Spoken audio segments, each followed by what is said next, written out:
Amigos, muy buenas noches. Si hay una industria que nos distingue a los mexicanos es la de los restaurantes, dada nuestra diversificada cocina. Se calcula que hay más de 450,000 establecimientos de diversos géneros y tamaños. Esta temporada de fin de año es una de las mejores porque solemos convivir con amigos, con familiares. Además hay más dinero en el bolsillo por el aguinaldo. Esta noche justo el tema es dicha industria que, además de la difícil coyuntura económica, enfrenta otros muchos retos. Nuestro invitado es Francisco Fernández Alonso, presidente de la Cámara Nacional de la Industria Restaurantera, la Canirac. Acompáñenos. Francisco, muchas gracias por acompañarnos. Buenas noches. Buenas noches, Alberto. Bueno, pues muchos años en esta industria del restaurante, ¿verdad? Prácticamente toda tu vida. Toda mi vida, toda mi vida. Es prácticamente la familia. Mi familia fue la que abrió la primera mansión en 1957. ¿Y dónde fue la primera mansión? Ahí en la Avenida de los Insurgentes Sur, por donde está el World Trade Center. Y mi familia, mi hermano, yo, mis hermanas, nos incorporamos al grupo en 1976, cuando tuvimos la oportunidad de abrir la mansión de Palmas. Y desde esa fecha, pues he estado ligado al tema de los restaurantes toda mi vida, ¿no? Aprovechando para estar en toda el área. Y fundamentalmente en el servicio, que es una parte que me gusta mucho, que siempre me ha apasionado el tema de la gastronomía y el tema del servicio. Entonces es, digamos que mi ADN, ¿no? Ahora, de esa fecha a ahora, pues me parece que como que se ha sofisticado mucho el tema, ¿no? Además hay una gran competencia, ¿no, Francisco? Sí, bueno, muchísima. En aquellos años, en realidad éramos pocos los restaurantes que había en aquella época, en aquella zona, tanto en la zona de la del Valle como en la zona de las Lomas, no habíamos muchos. Y bueno, con los años ha crecido mucho la oferta gastronómica. Hoy te puedo decir con pleno conocimiento que la oferta gastronómica crece de manera inusitada. El año pasado crecimos al 3.8, ¿no? Casi un 80% arriba de lo que creció el propio país. Entonces hay una oferta gastronómica. ¿3.8? 3.8. ¿Sí? ¿Y Pues mira, esperamos que cerremos similar, porque ha habido toda una oferta, sigue creciendo. En realidad, toda esta dinámica de números del incremento de los turistas a México se ha visto reflejado en una mayor afluencia de los restaurantes y eso también ha provocado que crezca esa oferta, ¿no?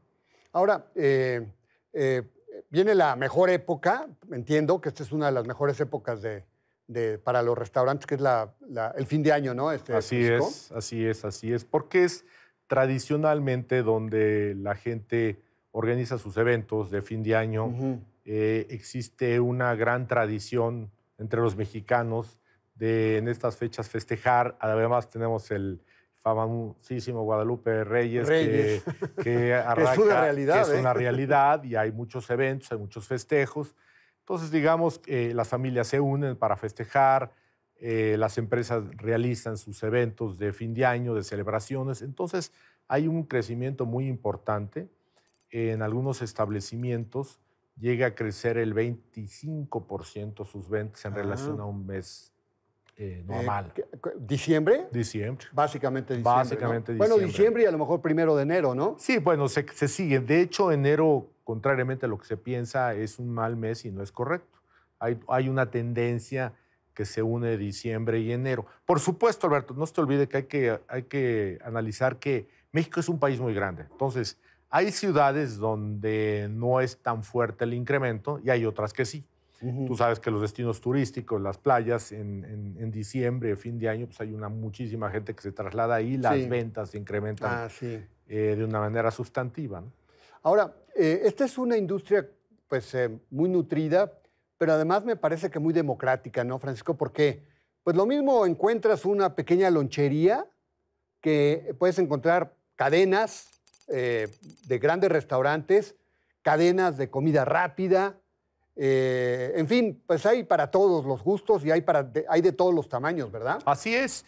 Puedes encontrar, como decimos, desde el clásico Itacate hasta los restaurantes más sofisticados. Hoy existen ofertas, no solamente los restaurantes, existe la oferta de los food trucks, que ya se ha hecho muy popular en varias ciudades. Entonces abarcamos prácticamente todo tipo de comidas, por supuesto todo tipo de presupuestos, porque hay cocinas muy económicas, hay restaurantes, cadenas de comida rápida, a precios que podríamos hablar de 60 pesos, hasta restaurantes muy sofisticados con cheques promedios pues por arriba de los 1,000 pesos. Tú que tienes tantos años en esto, como que hay una tendencia, ¿no? De las personas cuando quieren ser entrepreneurs, dicen, voy a poner un restaurante. Bueno, ves, por ejemplo, los deportistas, los futbolistas, que siempre ponen un restaurante. Claro. Pero es un negocio bastante complejo. Entiendo que la mortalidad es bastante alta, ¿no, Francisco? ¿De qué nivel estamos hablando cuando hablamos de mortalidad en la industria restaurantera? Sí, es muy elevada. Es muy elevada precisamente por la gran oferta. Digo, básicamente lo que provoca la mortandad, digamos, es la poca experiencia. Hay mucha gente que piensa que tiene una receta, la receta de la abuela, que es magnífica, es sabrosa, vamos. Pero eso no es suficiente para poner un restaurante. No. Eso no es suficiente. De hecho, en las conversaciones que tenemos con varios restauranteros, yo siempre hago hincapié que un restaurante es una empresa. No sé por qué algunas personas piensan que un restaurante no lo es, y es una empresa y tiene las mismas necesidades que cualquier empresa. Es decir, se requiere planeación, se requiere conocimientos en materia de costos, temporalidad, hay productos que se encuentran en unas fechas y otras no. En fin, hay toda una dinámica de conocimientos de servicio y hay que saberle, no es nada más el tengo una buena esquina, tengo una buena receta, me gusta la gente y con eso es suficiente. No, por eso sabemos que en el primer año de 10 restaurantes, 7 cierran sus puertas. Sí, o sea, en el primer año, 7 de cada 10 cierran sus puertas. Fíjate, pensé que era más bajo. 7 de cada... No, bueno, qué barbaridad. Es altísimo. 7. Sí, y de hecho lo que sucede es porque parte de esta falta de planeación, a veces muchas gentes no hacen un presupuesto adecuado. Entonces piensan que se van a gastar $1,000,000 y en realidad pues, les va a costar 2. Y se les olvida que la materia prima, el inventario, hay que hacer sus pruebas, como se debe hacer, hay que hacer unas pruebas, hay que hacer un menú, hay que costearlo debidamente. Los restaurantes no siempre abren sus puertas e inmediatamente empiezan a generar ingresos, sino hay también un tiempo de maduración. Hay muchos aspectos que hacen que el restaurante pierda, digamos, ese dinamismo cuando no se ha planeado correctamente, ¿no? Francisco, estamos empezando una nueva administración con el presidente Andrés Manuel López Obrador. ¿Cuáles son los grandes desafíos que está viendo la industria? Tú como pues ahora dirigente de la Canirac, ¿qué le están pidiendo al nuevo gobierno los restaurantes, la industria restaurantera para mejorar su estatus actual? Mira, básicamente lo que más le afecta a los restaurantes es una competencia desleal. Tenemos una informalidad que crece. Los propios datos que acabamos de escuchar hace unos días hablaba de que más del 54% de las personas trabajan en la economía informal. Entonces esto se refleja también en todo tipo de empresas y, como tú decías, cada día crece más la oferta gastronómica. ¿Por qué? Porque mucha gente decide abandonar el sector en donde está y piensa que lo más sencillo es abrir un restaurante.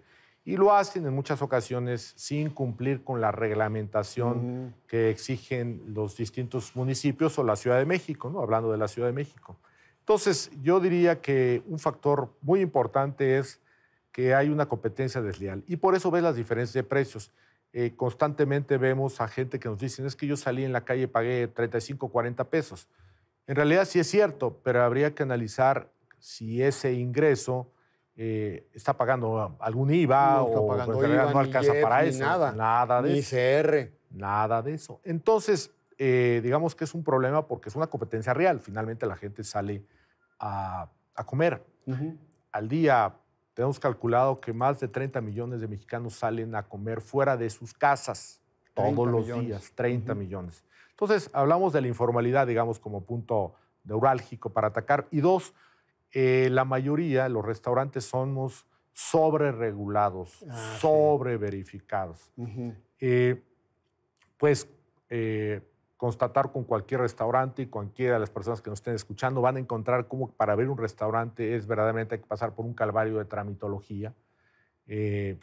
Estamos supervisados no solamente por el gobierno federal en cuanto a la Profeco, en cuanto a la Secretaría de Salud, la Secretaría del Trabajo, sino también los órganos estatales y municipales, ¿no? Sobre todo municipales en términos de licencias de funcionamiento, protección civil, bomberos, salud, bueno, interminable la lista, ¿no?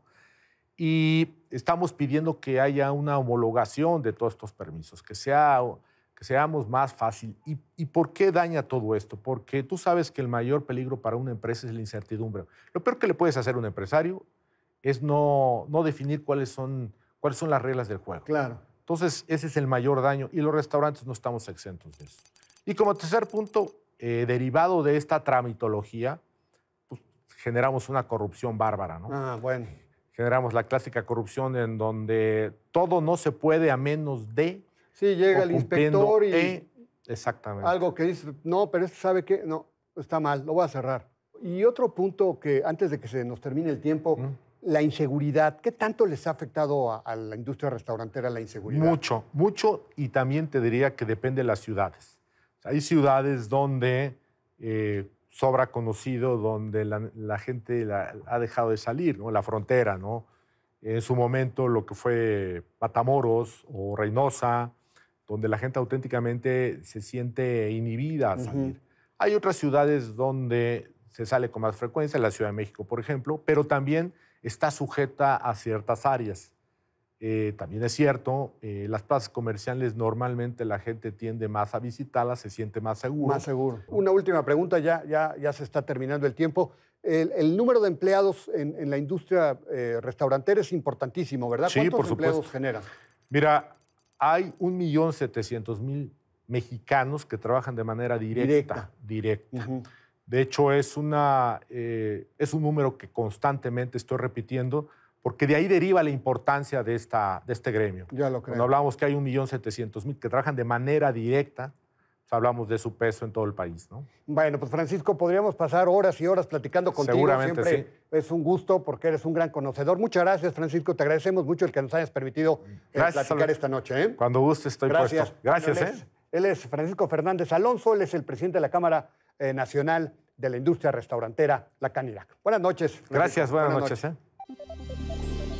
Como este es un rubro que, además de deleitarnos frecuentemente, genera 1.700.000 empleos.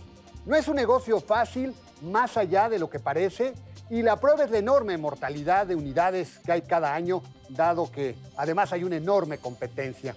Además es un rubro sobreregulado, muy lastimado por la informalidad y la delincuencia. La escena económica del país tampoco es sencilla y los restaurantes también tienen que remar contracorriente. Lo invito a la próxima semana, aquí a la misma hora, con más nombres y nombres. Hasta entonces.